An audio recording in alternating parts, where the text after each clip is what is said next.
on hand discussing halftime here with the Dean Kinito Hanson. We will be revisiting yung Dean's list nyo, Dean, and we will see which team will be passing with flying colors. Let's take a look at San Mig Coffee. Well, for San Mig Coffee, yung sinabi natin kanina about displacing Asi Taulava at the post. Well, so far so good. Si Asi Taulava, nakaka 4 points lamang with 4 rebounds. He's taken only 3 shots from the floor. Vic Manuelas even had more attempts from the floor than Asi Taulava. Vic Manuelas attempted 8 times, and Asi Taulava has taken only 3 shots. Nakita natin na San Mig Coffee really loving this grit and grind affair, taking that first quarter 17-12, 17 rebounds and just 2 points for Asi Taulava. Well, check out the field goal percentage. Ang baba ng Air 21 at 24%. And the assist to turnover ratio, you have 4 and 4. That's a good ratio. 1:1 for San Mig Coffee, but a very poor 2-4 ratio for Air 21. Sa fast break points, alam naman natin, tatakbo at San Mig Coffee. Well, you can't keep an explosive team down for so long. At the second quarter, makikita natin the Air 21 Express were able to get their guns going. Of course, Mac Cardona, Joseph Yo, KG Canaleta were all able to pitch in. Let's revisit your Dean's list for Air 21. Well, as far as Air 21 is concerned, they need to be able to contain yung medium-range game ng San Mig Coffee. Weren't able to do that on a consistent basis, although they were able to get the second quarter up by 1 point. Yancy De Ocampo, PJ Simon getting shots from medium range. And Air 21 looking to get uncorked early here in the third quarter. They get a fast break bucket. Wala dito kay KG Canaleta, and now down by just 2 points. James, malaking bagay yung rebounding advantage ng San Mig Coffee. In the first half, they were up 9 in terms of rebounding. And that says a lot about Asi Taulava. And he needs to be able to step it up, not only offensively, but also in controlling the boards. Manuel misses. Nasasayangan si Joseph Hildo sa opportunity, and ball goes the other way.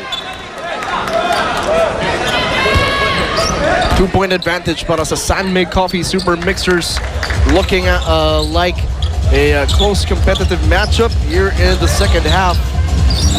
Ako sa tingin ko, evenly matched ito, no? And we saw that in the first game between these two teams in the first conference, in this conference, when that game went to double overtime. Mag-overtime na naman tayo dito. But James Yap is not playing for San Mig Coffee. Malaking bagay yan in terms of yung offensive potential ng San Mig Coffee na bawasan. Canaleta marked again by Pingers. This battle has been going on since the opening tip. And that's why Coach Tim Cone probably went big dahil si Pingris lumalabas, binabantay si KG Canaleta on 3-point line. Kaya kailangan yung presence in a Joe Devanso just like this one. Pingris ang magtatawid ng bola. You know, the big difference also kung bakit this game is tight is because, can you believe, Barako at saka si Joseph Yo, who are the 2 leading scorers of each team, have not scored a single point in this game.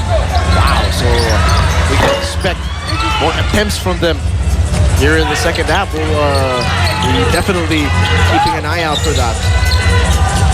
Asi demanding the basketball. Bigyan muna ng screen. It was Joseph Yo. Asi gets it back, floats it up, misses. Manuel almost there for the cleanup job. That time running a pick and roll. Joe Devansi, di aware doon sa pasa. And a turnover. Arboleda spots Yo. Fires over, puts it up, misses. Blocked the top. Asking for a foul, but none given. Simon, the other way, floats it up and in.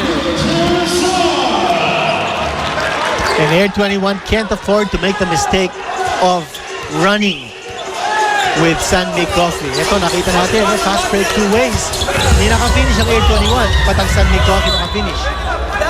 And look at the active hands of PJ Simon deflecting that pass. Breaking up the play. What about the interior defense at San Mig Coffee? We saw the block shot kanina by Yancy De Ocampo. In the game, San Mig Coffee, 5 na kanilang block shots. Ni isa, wala pang Air 21. I think the reason why Air 21 is not getting those block shots is because Asi Taulava is controlling that area very close to the basket. Also not a block shot. And San Mig Coffee is scoring from medium range. So those shots aren't getting blocked because Asi Taulava is protecting the rim. He's not moving out of that area to take away the medium range shots ng San Mig Coffee. Such a load to handle when you're big men. are able to hit from mid-range, pass, find the cutters. Tulad itong San May Coffee, nakita natin is a sequence of fast break. Yung tatlong big man yung nagpapasahan. Pingris defense with Yancy de Ocampo. Finally, Joseph Yo on the board, going 2 for 2 on that trip. First 2 points of the game. Still not a single field goal. Yo is actually the second leading scorer of Air 21, next to KG Canaleta. Pingris up top, getting in advance. JDB making his move against Canaleta. Trying to spin away, finds Malyari. 3 left to shoot, fires from long range, almost bangs it in. Foul is called on that battle for the rebound. Vic Manuel, the guilty party. No easy task trying to contain it to si Mark Pingris. As we look at the Tanduay Rum 5 on the floor, Simon Malyari at the backcourt, De Ocampo in the middle, Pingris defense are the forwards. Para sa Air 21, Yo Arboleda at the backcourt, Taolava at the center, Manuel and Canaleta leading the front line. Beautiful fly-by move by Mark Pingris. And that pump fake by Mark Pingris got 2 defenders of Air 21 off their feet. Getting creative and crafty inside, Mark Pingris. Asi. Well, take a look at this play again. Again, that fake. And then the move inside. Easy 2 points. Step through move. Beautiful sequence mula dito kay Mark Pingris. Here's Yo versus Malyari. Manuel from mid-range. Knocks it down. Much needed shot para sa Air 21. Had to improvise. Ang taas ng arko. Yung tira ni Vic Manuel over the outstretched arms of Mark Pingris. Coffee looking to get into their half-court set. Swinging from side to side. Dance from long range, misses. Taolava had to battle 2 Super Coffee mixers. Arboleda there to help. Canaleta. Andy Coffee not having a good night for the 3-point distance. They're 0 out of 12. At patuloy yung pag-struggle nito si Asi Taolava, missing the point-blank shot. Simon. Getting instructions mula kay Mark Pingris. Pingris versus Manuel. Power big against power big. Pingris again, almost getting the finish, but he will go to the line. Splitting the double team that time si Mark Pingris at the post. Dalawa na ang nandun to defend him. Tinulungan pa si Vic Manuel ni KG Canaleta. He's always had the finishing skills, pero makikita natin this season, after his stint with Gilas Pilipinas, Mark Pingris has had excellent footwork in the post. Tulad na banggit mo din, the ability to split yung double team, the ability to kick out the open shooters, the vision. Talaga namang excelente para dito with Mark Pingris. And he's a team player. In this game, nakikita natin, he's not looking for a shot.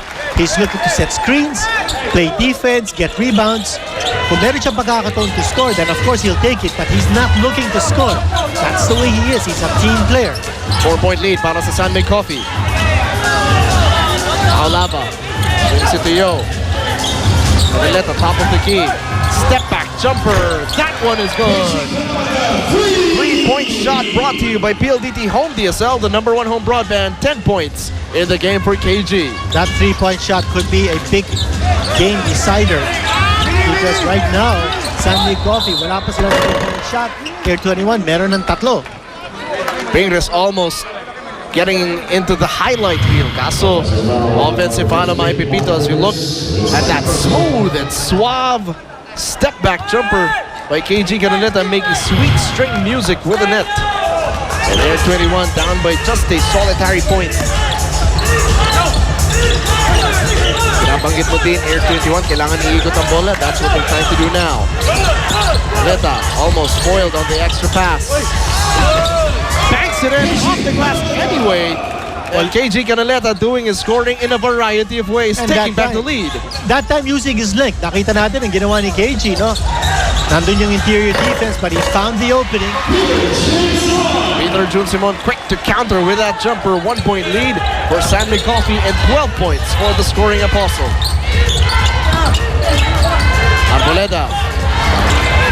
Canaleta from the corner. angle. That one for KG. Nakuha pa ni Joseph Yo. The Ninja. Bounce pass to KG. Bolts it up and in. And both teams getting into rhythm offensively here in the third. Joseph Yo now back to distributing the ball.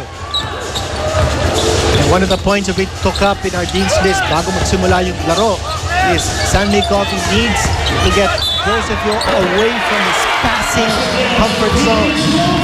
And PJ Simon getting another finish on the foul.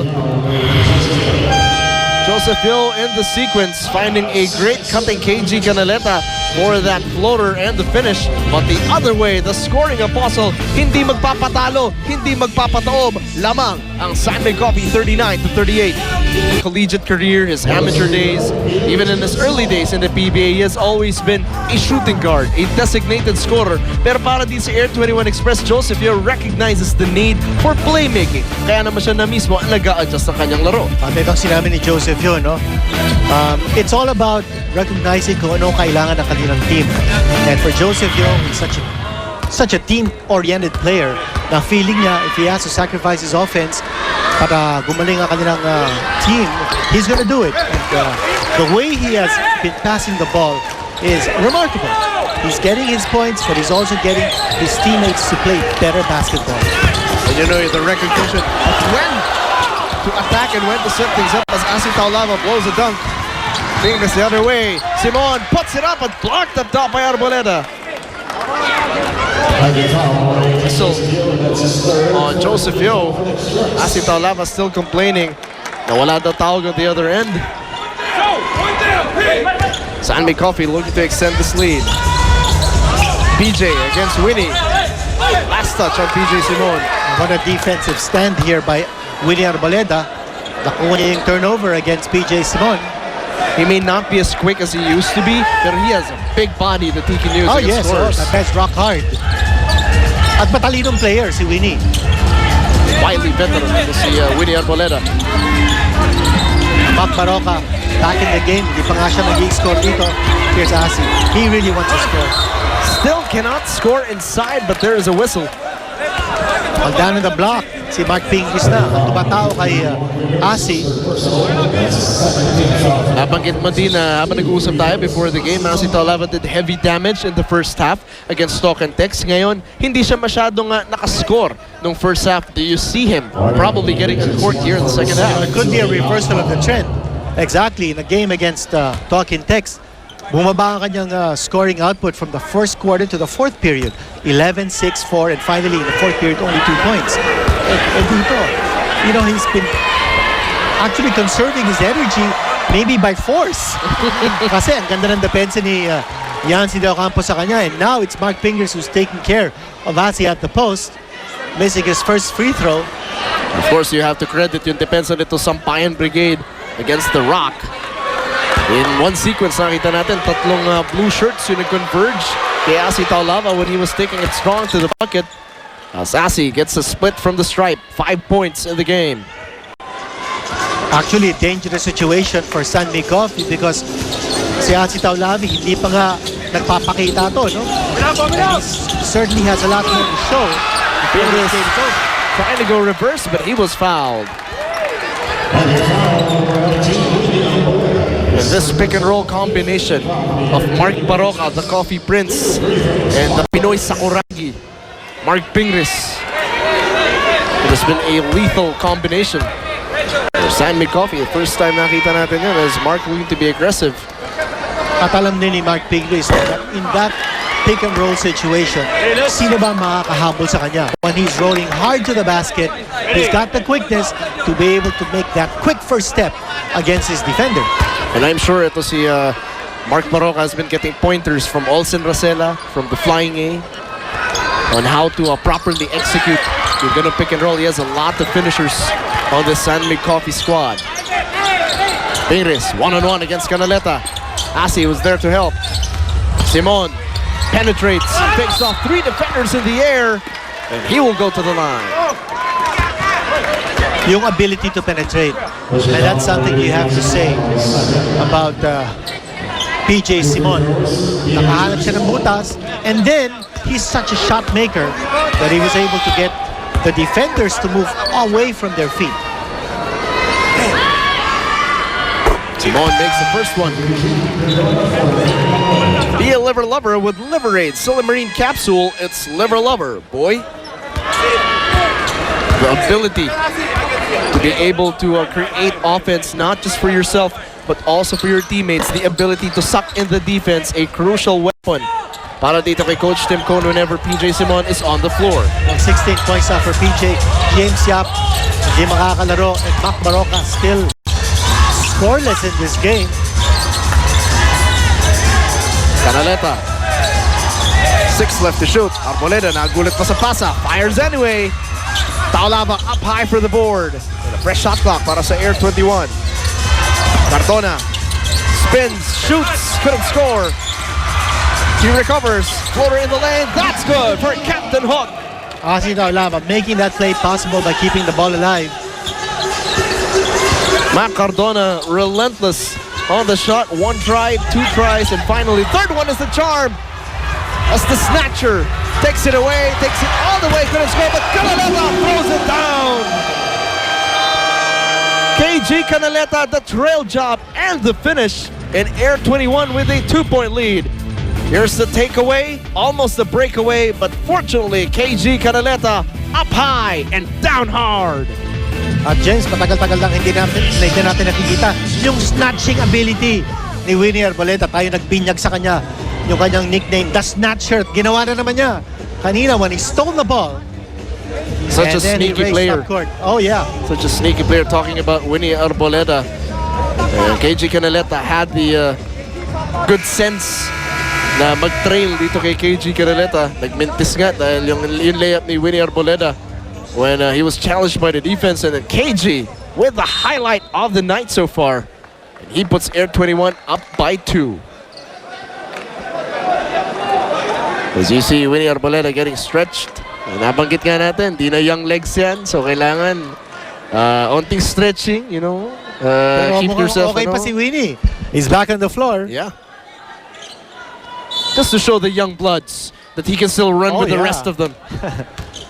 I'm sure in your day, Dean, you were running circles around the younger guys. I don't know. Simon, top of the key. Binigyan a screen ni Joe Devance. Attacking Cardona's defense, but swiped away by Canaleta. Yo versus Malyari. And KG Canaleta will sue for time. And Air 21's turn to pull out the stops with 3:37 left here in the third. They have a 2-point lead. Back in a moment.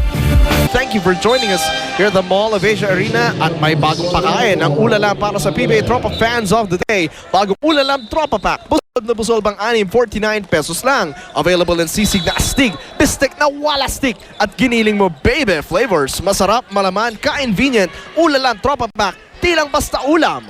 Ulalam. Gano'n po kasarap yung ulalam, gano'n din kasarap yung action na pinapakita dito ng Air 21. Kita mo, dikit itong laban na ito, no? 43-41. At James, yung tokayo mo, no? Si James Yap, hindi na naglaro. First time na naglaro yung Air 21 at San Miguel Coffee. Kung saan nanalo ang San Miguel Coffee in double overtime. Oops, almost naagawan si Mac Cardona at naubusan na sila ng oras. And again, may back spasm po. Ito si James Yap, that's why he is unable to compete. It's going to be up to these guys, Mark Barako, Mark Fingris, and the rest of the Super Coffee mixers to try and offset yung pagkawalan ni James Yap because of injury. Simon gets the handoff. Mga Taulava chasing PJ Simon to help out on defense. Baroka versus Yo. Canaleta there to help. Baroka, the floater. In and out. That one halfway in. And Taulava controls the rebound. Here's Air 21, tumatakbo sila. Custodio almost getting blocked, but Yo unable to handle the basketball. That's a turnover. Yun ang punto sinabi natin kanina, Air 21, you don't want to get into a running battle with Sanmi Coffee. And if you're not used to that kind of game, mawawala ka sa rhythm mo, no? Remember, Air 21 is second to the last place in fast break points in the league. Simon twirls, passes off, turns it over. Cardona turning up the Jets. Almost stripped. Cardona and Baroka fighting hard for that. Simon recovers. We just said that point about the Air 21. They should settle into a half-court set and wait for Asi Taulava to post up. Nagmamadali na naman sila at dalawang sunod na turnover na yan against the Express. Take a look at the sequence. Mark Barako reminiscent of that strip job he did on L.A. Tenorio during Manila Classico. So dalawang pagkakataon yan ng Air 21 to score, and San Mig Coffee getting consecutive stops. It's got to be frustrating para sa kahit sino scorer kung haharap ka sa ganyang brick wall type of defense. Tulad na pinapakita ng San Mig Coffee. Ay, totoo yan. Especially since defense, yan ang trump card ng San Mig Coffee. Mabilis sila bumaba sa depensa. And talking about defense, si Ronnie Matias, isang defender ni Coach Franz Pumarin, pumasok na. And likelihood is he will go up against maybe Pinche Simon in that matchup on the defense. Let's see. Full court trap, almost in full effect, and Pingris goes flying out of bounds. Sakuragi putting on a show. Napakita pa niya yung leaping ability niya. Jumping Effort over the LED screen. Oo, yun ang effort na pinapakita ni Sakuragi. I think he just wants to be able to make sure that that infects his teammates. Laro sila with a high energy. Cardona for three, misses. Battle for the rebound, makukuha para Air 21. Stolen away by Baraka, counter steal by Cardona. Wants it up, no go. And Pingris recovers. San Mig Coffee putting out all the stops, clamping down on the scorers. Itong Air 21. Demands at the post. Looking to back down against Ronnie Matias. JDV, aggressive move to the bucket and fouled. San Mig Coffee, nakikita nila wala na si Asi Taulava sa loob. And they're going to be a little bolder now in attacking the basket with Asi sitting on the bench. Parang may green light na dahil wala ning rim protector. Si Asi Taulava. JDV misses the first free throw. Maraming salamat po sa ating mga nanonood dito sa Mall of Asia Arena. This PLDT Home DSL Family Size Bonding is brought to you by PLDT Home DSL, the #1 home broadband. Two missed free throws. Oh, yan Sanggalang. Wide open. Probably still a little cold coming off from the bench. Hindi naman siguro na-intimidate siya with Charman Campson playing the front line. Cardona getting the handoff. Fires a three. Pingris secures it. A grinded out affair developing sa pagitan ng San Mig Coffee at ng Air 21 Express. Baraka finds Pingris, fake spin, the step through move, almost but not quite. Custodio the other way, under a minute remaining. You're in a very close and competitive third quarter. Both teams getting chances to score, pero hindi nila na ipapasok yung bola. Field goal percentage dropping here. Good defense on both ends. Cardona looking to go one-on-one, fades away to the left, no go. Another fresh shot clock para sa Air 21 Express.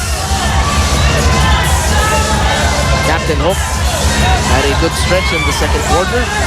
Mabawi kaya niya dito sa closing seconds. In the third, fires another three. That one is short. Sharma caught for pushing off. And ball goes the other way with 16.1 left. Active shooting pa pala, so titira ng free throws itong San Mig Coffee Super Mixers. Mark Pingris will be going to the line. Penalty situation in effect. Si Pingris limited to 4 points sa laro. But as we were saying, hindi man puntos ang hinahanap ni Pingris, but he wants to give a lot of energy in defense and rebounding. He has altered a lot of shots, saved a lot of possessions in this game para sa San Mig Coffee Super Coffee Mixers. Rocky Rivas in the ball game with 16.1 seconds to go for defensive purposes. Amson secures it. Possible last shot para sa Air 21. They go to Cardona. Matias trying to lose fingers. Wala yung closer nila dito. Joseph Yo is not in the game. Karma at the buzzer. That will not count. Late on the release. A 1-point lead para sa Sunmig Coffee Super Coffee Mixers. At this point of the season, every win will count. Canaleta will have to do more of the scoring for Air 21. BJ Simon has to lead his team better. Winnie Arboleda has to do more snatching, and KG Canaleta has to throw it down. They have to go all out in the fourth if they want to take this victory. Fourth quarter action when we are